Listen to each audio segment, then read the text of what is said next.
Bonjour tout le monde. Donc on va faire un petit résumé sur le chapitre 3 où on avait traité l'analyse temporelle des systèmes. Donc l'analyse temporelle des systèmes elle se fait sur deux volets. Nous avons un premier volet où il y a l'étude temporelle. Donc on va étudier par rapport au temps le comportement des systèmes du premier ordre et du second ordre.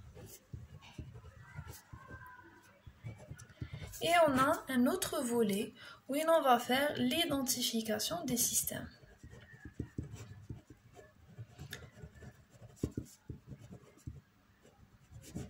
Ça veut dire que pratiquement, quand j'ai une courbe graphique, comment je peux identifier cette courbe si elle vient d'un système du premier ou du second ordre. Et une fois que j'ai identifié en fait l'allure de la courbe, est-ce que c'est un premier ou un second ordre, comment je peux extraire les caractéristiques du système à partir de ces courbes. Et donc on dit que je fais de l'identification. Donc identification, toujours premier ordre, second ordre. Et donc pour pouvoir arriver à identifier des systèmes, je dois d'abord les connaître. Et c'est le but de l'étude temporelle. Donc je ne peux pas identifier quelque chose que je ne connais pas. Je dois a priori connaître le système, comment il est, quelles sont les caractéristiques, quelle est sa forme, quelles sont les réponses qu'il donne, pour pouvoir par la suite reconnaître une réponse comme étant une réponse qui vient d'un premier ou du second ordre. Donc on va commencer par l'étude temporelle. Donc l'étude temporelle, j'écris.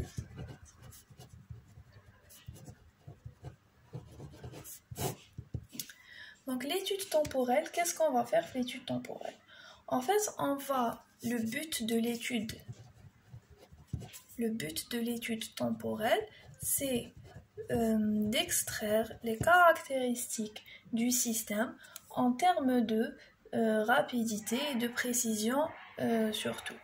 Donc on va extraire les caractéristiques du système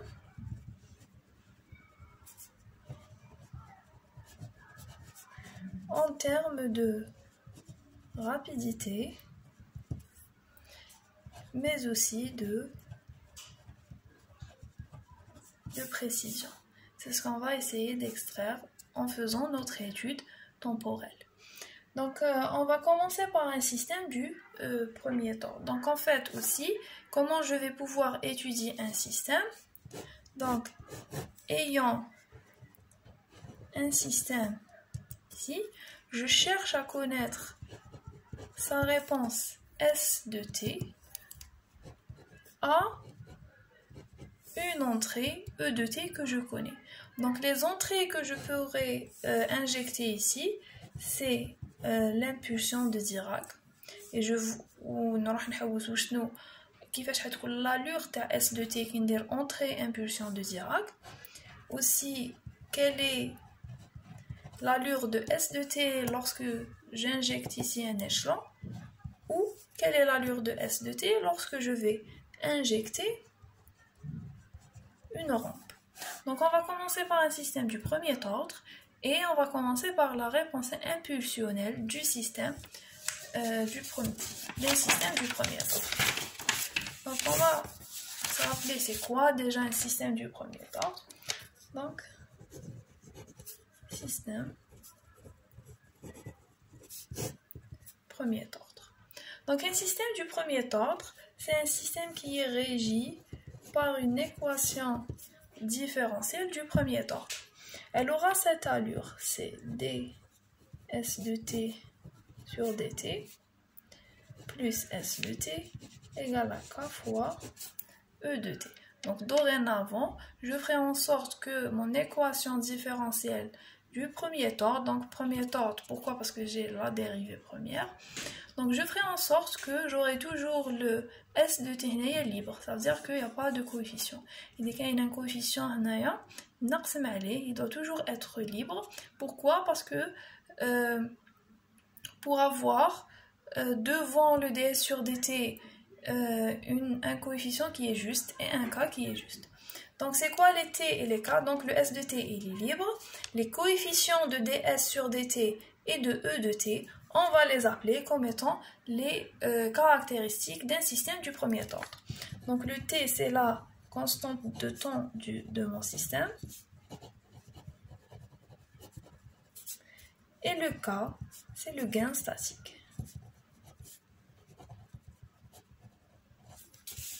Donc je reprends mon équation différentielle.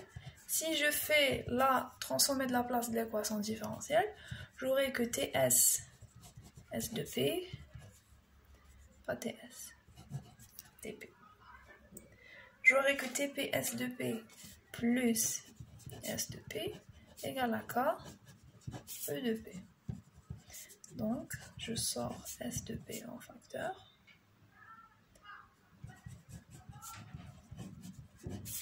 Fois tp plus 1 égale à k e de p. Finalement,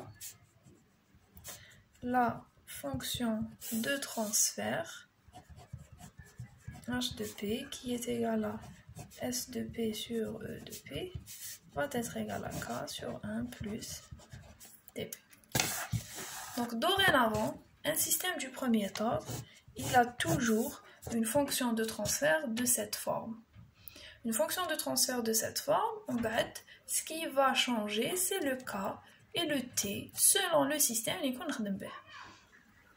Donc quand je vois k sur 1 plus tp, directement, c'est système du premier ordre. Donc je vois qu'il y a un p puissance 1. En fait. P puissance 1, ça veut dire que je travaille avec un premier ordre. Donc, ayant la fonction de transfert, je peux commencer mon étude temporelle. Donc, on va commencer par la réponse impulsionnelle.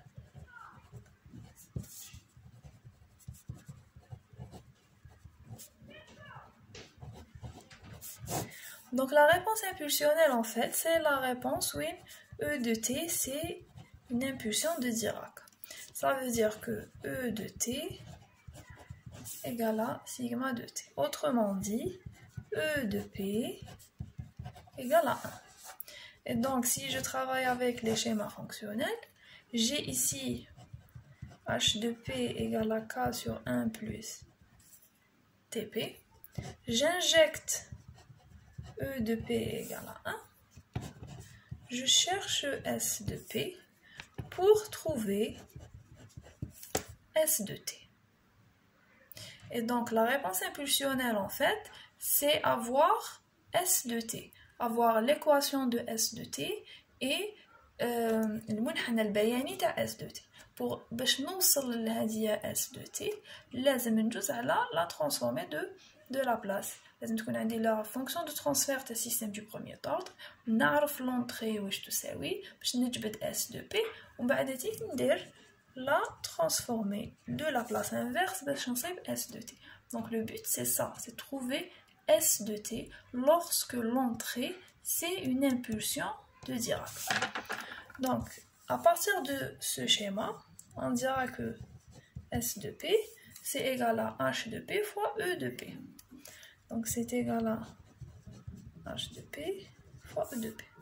Autrement dit, c'est égal à K sur 1 plus dp fois 1. Ça c'est S de p. Et donc elle est égale directement. Donc la caractéristique de la réponse impulsionnelle, c'est que S de p égale à la fonction de transfert puisque E de p égale à 1. Une fois que j'ai S de p, je vais faire la transformée de la place inverse pour trouver S de t. On ne va pas faire une transformée de la place inverse ici. Je vais dédier une autre vidéo où on fera les transformées de la place inverse de quelques modèles. Où comment on retrouve les transformées de la place inverse. Les راح نستعملهم في هذه la vidéo. Donc il y a une autre vidéo à part pour ne pas باش ما نطولوش هنايا. Donc si S de p égale à k sur 1 plus tp, alors S de t qui est L-1 de S de p, S de t va être égal à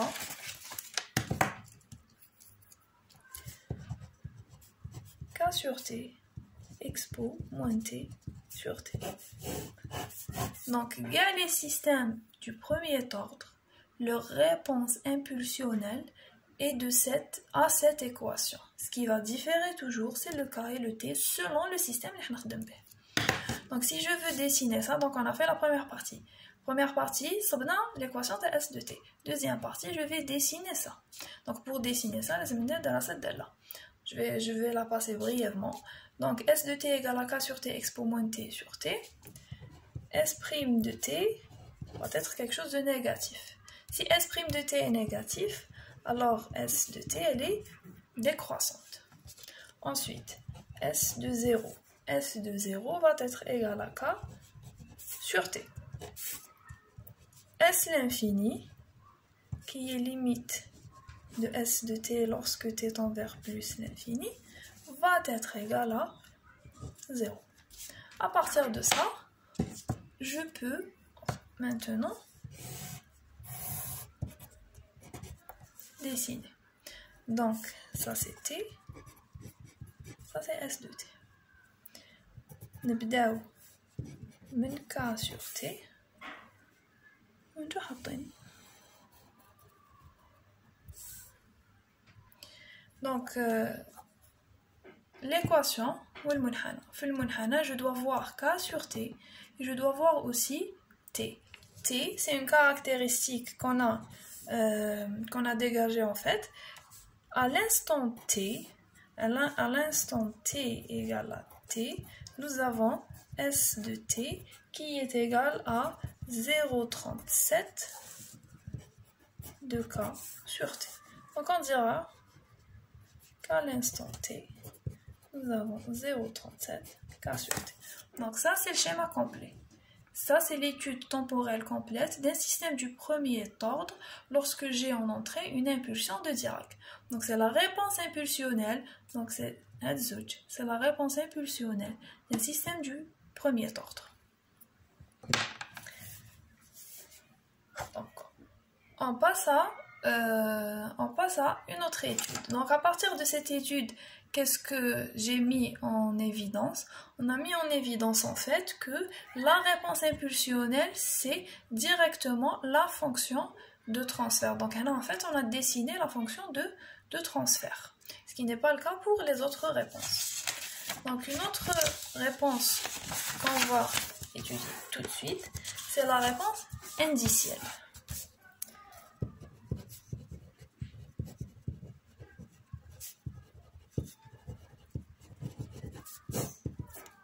La réponse indicielle, c'est quoi? La réponse indicielle, c'est la réponse d'un premier ordre.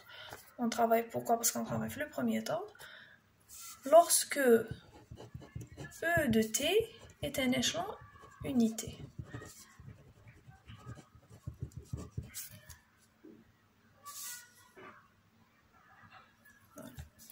Donc E de T égale à 1, c'est un échelon.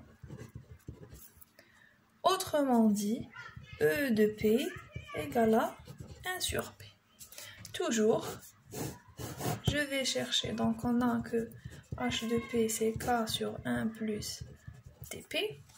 Je cherche S de P pour lui faire la fonction inverse et trouver S de T lorsque E de P égale à 1 sur P. C'est ce que je suis en train de faire. Donc ici, S de P, c'est H de P fois E de P. Et c'est égal à K sur 1 plus TP fois 1 sur P. Ça, c'est S de P. Et c'est égal à K sur P fois 1 plus TP. Donc, une fois qu'on a trouvé S de P, pour avoir S de T, c'est en fait L moins 1 de S de P. Donc L-1 de S de P, je ne vais pas la faire ici. Il m'a retrouvé, il y a une vidéo pour ça. Je trouverai que S de T est égal à K fois 1 moins expo moins T. Surtout. Donc ça c'est S de t. Une fois que j'ai trouvé S de t, de la même manière, je vais la dessiner. Pour la dessiner, je dois d'abord l'étudier. Donc, S' de t ici. C'est positif. Ça veut dire que S de t, mutazaïda, elle est croissante. S de 0 égale à K. Et S l'infini, S de 0 égale à 0. S de 0 égale à 0. Exponentielle 0 c'est 1, 1 moins 1 c'est 0. S de 0 égale à 0, pardon. S l'infini, exponentielle moins l'infini c'est 0, K fois 1. Et maintenant, K. Voilà. Donc une fois que j'ai fait cette étude, je peux dessiner. Donc on va dessiner sur une autre feuille.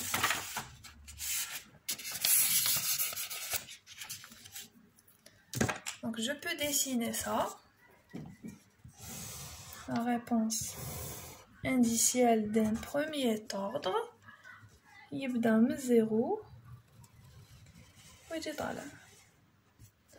هذه من يطلع عند K.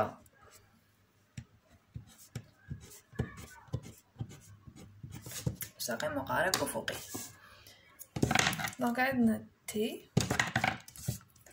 عندنا S de T. Et on a ici K. Ici, un de T, en fait, c'est égal à 0,63 de K. C'est une caractéristique qu'on doit toujours retrouver. Donc, la réponse indicielle, en fait, on a dit ici, le but, en fait, on a dit l'étude temporelle, le but, c'est extraire les caractéristiques du système en termes de rapidité et de précision. Donc à partir de la réponse indicielle, je peux extraire des caractéristiques de rapidité. Donc les caractéristiques de rapidité,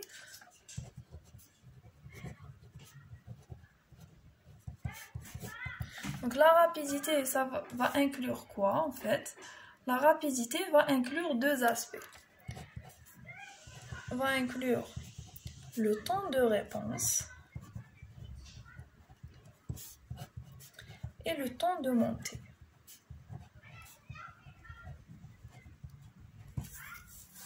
Donc pour ces deux, نقدر نجبدهم بالمنحنى كيما نقدر نحسبهم si je connais T. Donc le temps, on va commencer par définir le temps de réponse. Donc le temps de réponse, c'est quoi? Le temps de réponse, en fait, c'est le temps nécessaire pour que la sortie atteigne soit 95% de sa réponse finale. Donc, on le note TR. Donc TR, c'est quoi? C'est le temps pour atteindre 95% de S l'infini. Autrement dit, quand on a le graphe, S l'infini, c'est quoi? C'est K. Voilà, parce que à l'infini, S tend vers K. Donc S l'infini, c'est K. 95% de S l'infini, c'est en fait نحكم K هدايا نضربو في 0,95. Je trouverai un truc ici. 0,95K. C'est ici. 0,95K. نسقطو على المنحنى.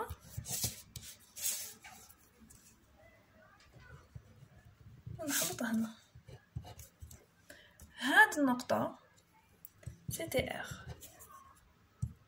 Ça correspond, c'est le temps اللي لازم le système تاعي باش يوصل ل 0,95 من القيمة النهائية تاعو. Et donc TR c'est 0,95K. نقدر نجبدو من K. إلا ما نعرفش c'est en fait c'est le temps qui c'est الفاصلة تاع النقطة اللي الترتيبة ديالها 0,95K. C'est ça. Sinon, si je connais T, le TR va être égal à 3t directement.